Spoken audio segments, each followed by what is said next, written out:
当局对东突厥斯坦维吾尔人的高压管控也给汉族公职人员造成极大压力。一名汉族公职人员自杀。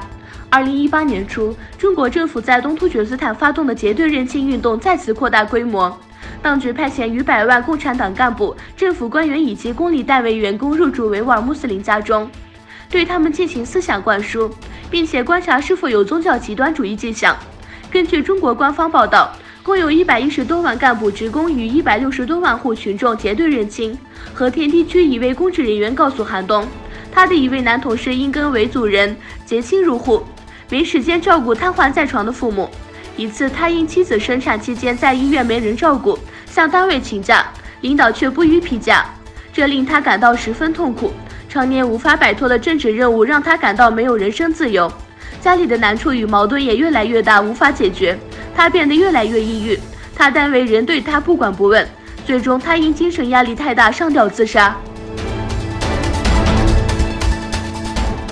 大社国际是少数几个一直关注东突厥斯坦局势的人权组织之一。大社国际的中国研究员潘家维描述了维吾尔人的苦难，他们的亲属被关押在集中营。他说，你的亲人被非法逮捕是非常痛苦的，如果你不知道他们被拘留在哪里，并且不知道他们的生与死，那就无法用语言来描述。总部位于伊斯坦布尔的东突厥斯坦教育协会代表团前往库尔特介绍了东突厥斯坦问题。昨天晚上在库尔特议会举办的会议上，东突厥斯坦问题得到了库尔特各人士的热烈关注。美国总统特朗普宣布，美国将伊朗伊斯兰革命卫队列为恐怖组织，这是美国首次将一国的国家武装力量列为恐怖组织。伊朗最高安全委员会在一份声明中警告，如果美方采取这一措施，伊方将对等报复，将美国中央司令部列入黑名单。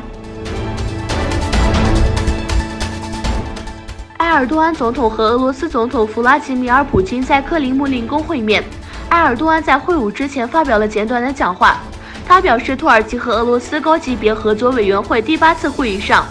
我们将讨论在政治、军事、商业、文化等领域的战略问题。埃尔多安还强调，土俄关系中对本地区恐怖主义行为所采取的措施是非常重要的。